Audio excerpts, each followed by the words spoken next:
So for people that don't know what's going on, I mean, Apple's app tracking transparency is kicking in very soon, which is I'm already starting to see the notifications, which is an opt-in consent to being tracked. So it's sort of a little GDPR-ish. We do you consent to being tracked across websites? Have your data disseminated to third parties, and most people are going to say no to that. I mean, we've yet to see what the actual behavioral numbers say, but you'll have a large percentage of people that say no to that. But some people will say yes, and there'll be an evolution over time where people are incentivized to opt in for one reason or another. I don't think it's going to have a huge impact on. So Facebook actually sort of reversed itself. They were screaming about this, hiding behind small businesses. Oh, this is going to be terrible for small business. And then they kind of came to the conclusion, like, well, actually, this is going to benefit us because one of the unintended consequences is going to be the big companies that have a lot of first-party data are going to win. I mean, this is kind of the horrible thing about a lot of these privacy initiatives, GDPR, CCPA in California, and now iOS 14.5, is that Google and Facebook are the winners of that, and the smaller publishers and the smaller companies are going to struggle because they don't have the same amount of data. I don't think it's going to have that big of a material impact on small businesses, notwithstanding whatever Facebook says. I think in the end, small businesses won't be damaged in the way that some people are claiming. I think it's the larger enterprises that rely on retargeting and that rely on third-party data that are going to have the hardest time. Most small businesses don't have sophisticated data operations, even though they may rely on the tools of Facebook or Google to do retargeting. I think there's they have a lot of options, and I think it does compel everybody to develop more first-party data. Search, organic search, and paid search will retain their importance, and social will be just fine. I think in the end, I don't think it's going to have a huge impact on small businesses.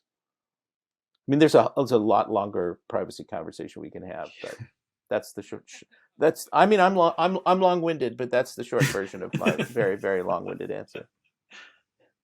I still think the effects remain to be seen. I think it really depends on the nature of your business. I think, as Greg had said, if you're a small and medium business and you have a personal relationship with the consumer, as a first-party data relationship, you're kind of okay, I think, because you're going to be communicating with those people and understand them anyway.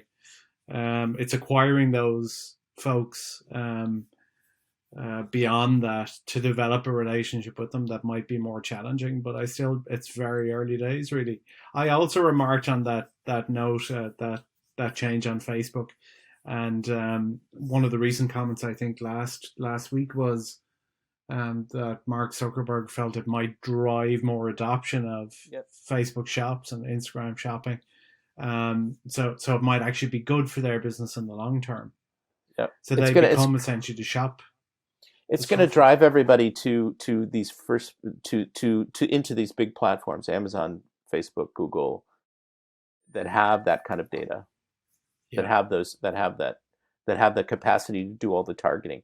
I mean, programmatic may suffer, and some of the other channels may suffer as well. But it's the right thing to do for the consumer. I mean, we have to move from a sort of a surveillance economy, as it's being called, surveillance capitalism, to one where the consumer has more control and understands what's going on. I mean, this is fundamentally what people want.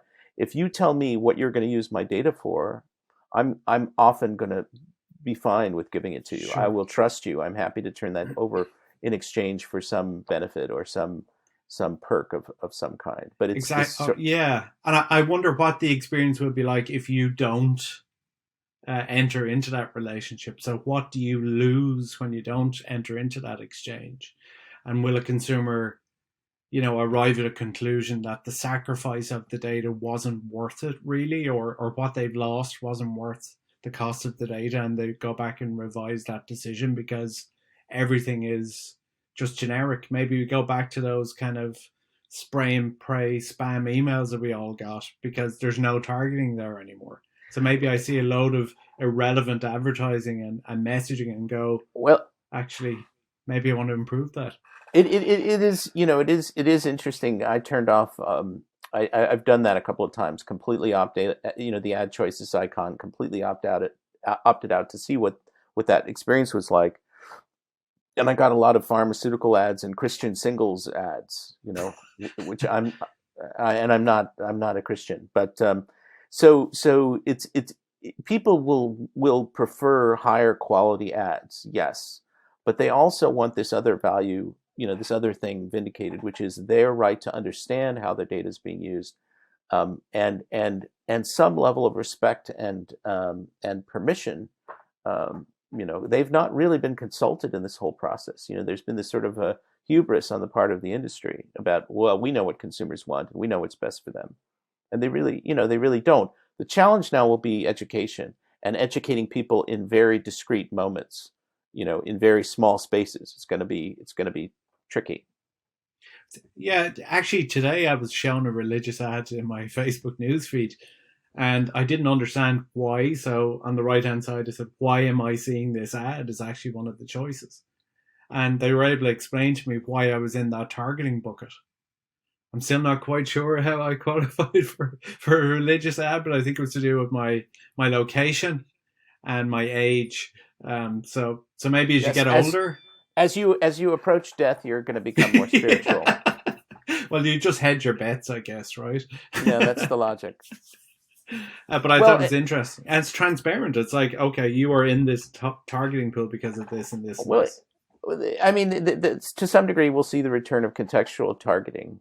A more sort of a sophisticated version of contextual targeting, which predates all the behavioral targeting stuff, the personalized advertising. Yeah, I agree.